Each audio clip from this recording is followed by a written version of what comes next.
دیروز چهارشنبه 7 مرداد سال 1388 حوالی ساعت 9:30 صبح بود که ما تو ضلع شمالی شهر اشرف در خیابان 200 مستقر بودیم. همون هول و هوش تو همون ساعت‌ها بود که مواجه شدیم با گله‌های مزدور خامنه‌ای که به اونجا گسیل داده شده بودن. حدود تقریبا 10-15 تا خودرو بودن پر از مزدور. اینا اومدن آرایش گرفتن پشت سیاج، در واقع پشت سیاجی که قبلا بود، چون روز قبلش اونجا رو خراب کرده بودن، سیاجی نبود. تو همون موضعی که مستقر بودن و به دنبال تقویت نیرو بودن تا حملهشون رو بیشتر بکنن، اینا همونجا مستقر شدن، سازماندهی کردن. بعد یه گروه ازشون اومد به سمت ما با پشتیبانی پشتشون و نیروهای پشتیشون و اقدام به پرتاب کردن سنگ کردن. ما هم که اشرفی‌ها و مجاهدین خلق بی‌دفاع، اما چون در واقع پیمان بسته بودیم ایستادیم، زنجیر کردیم. اینا دیدن وقتی با مقاومت ما مواجه شدن، خودروی آبپاش وارد کردن. تمامی آب جوشی که داشتن رو روی بچه‌ها ریختن. اونجا هم جوری بود که خیلی گل و اینا شده بود، بچه‌ها به زمین می‌خوردن. همراه با آبپاش دوباره از پشتش پرتاب سنگ ادامه داشت. ما همچنان ایستاده بودیم. اینا که دیدن اینجوری در واقع نمیتونن کارشون رو پیش ببرن و با مقاومت سرسخت ما مواجه شدن، لودر وارد کردن. ماشین آبپاش رفت کنار، با لودر اومدن. لودر به سمت ما حرکت کرد، یک مسیر رو باز کرد و پشت سر اون خودروهای هاموی نیروهای عراقی، مزدوران رژیم خمینی و خامنه‌ای حمله کردن. همزمان با حمله‌ای که کردن، در واقع این حمله هم حمله‌ای نبود که مثلا با خودرو بخواد بیاد بترسونه یا مثلا جمعیت رو متفرق بکنه. حمله در واقع با برنامه مشخص بود برای زیر گرفتن بچه‌ها و برای به شهادت رسوندن و کشتن و قتل عام بود. اینا شروع کردن به سمت ما حرکت کردن و همزمان تیرباری که نفر تیربارچی بالای همون خودرو، 2 تا خودرو بودن، شروع کردن به رگبار به سمت بچه‌ها. همونجا بود که چند تا از مجاهدان خلق اونجا بود، مورد اصابت گلوله قرار گرفتن. همزمان مجاهدینی که مورد اصابت گلوله قرار می‌گرفتن و به زمین می‌افتادن، این خودرو، همون خودروی مزدوران رژیم آخوندی، به سمت اونا حمله می‌کردن و با سپر و لاستیک اونا رو مورد ضرب و شتم قرار میدادن. به طوری که من خودم با چش خودم تو همون صحنه بودم، دیدم که چند تا از برادرامون اصلا پرت میشدن هوا با فاصله تقریبا 4-5 متری به زمین میخوردن. بچه‌ها میومدن کمک بقیه رو بلند بکنن، باز هم اون مزدورا بهشون حمله میکردن.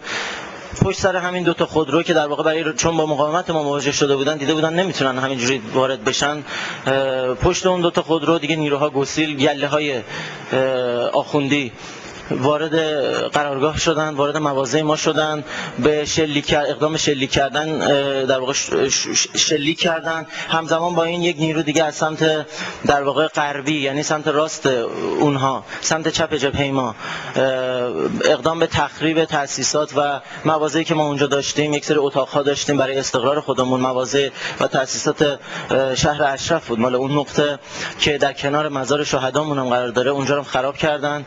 همزمان هم شلیک گلوله ادامه داشت. اینا به سمت خودروهای ما حمله کردن، خودروهای ما رو دزدیدن و به غارت بردن.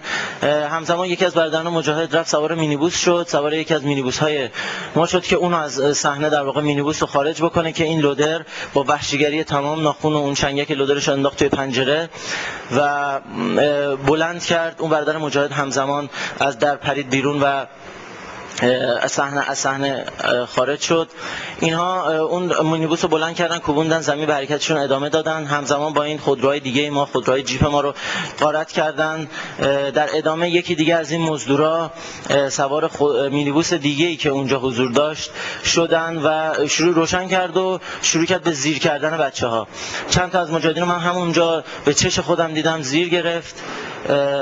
و راحت همینجور از بچه‌ها رد میشه، چون بچه‌ها در لحظه با چهار جبهه یعنی در درگیری بودن، در مقاومت بودن، از این ور سنگ میزدن، از اون ور گلوله میزدن، از اون ورم این مزدورانی که سوار ماشین بودن با تیربار و با سپر ماشین مورد اصابت قرار میدادن.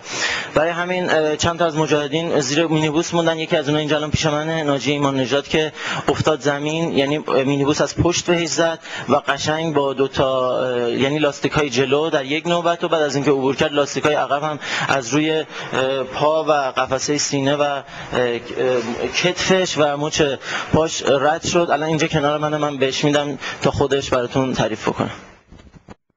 من همونطور که علی گفت، این مزدورا بلافاصله بعد از اینکه حملهشون رو شروع کردن، تقریبا 1 دقیقه بعد از شروع حمله شروع به شلیک کردن و با سنگ و چوب و بمب‌های صوتی و هر چی داشتن حمله میکردن. با چیزای ماشینای هامر تلاش کردن بچه‌ها رو زیر بگن که چند تا هم گرفتن.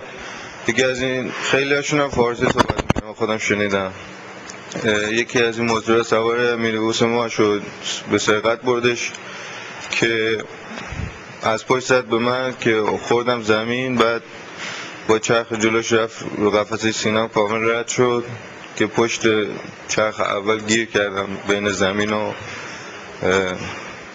کف مینیبوس که چند رو قد زدم، بعد چرخ پشتیشم از او پام رد شد که بعدش بچه ها اومدن ببرن، 4 نفر اومدن کمکم کنن.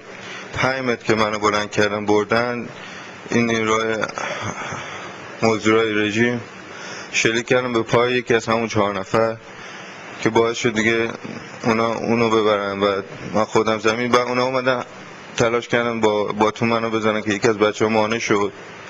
من خواستم بگم که ما اشرفی‌ها تا دینش می‌ایستیم و پایداری میکنیم و مرعوب این تهاجم‌های رژیم آخوندی نمیشیم به دست این عواملش تو عراق و ما حتما پیروز میشیم. و خواستم به جوانای ایران پیام بدم که خامنه‌ای ترسش نشون داده از اشرف، چرا که همین که داخل تظاهرات شد، اولین فرصتی که گیر آورد حملهشو به اشرف شروع کرد و میخواد انتقام قیام داخل اینجا بگیره. من پیامم به شما اینه که تا دینش مقاومت کنین. شما پیروزیم، ما پیروزیم. طلسم برای تاقی شکسته.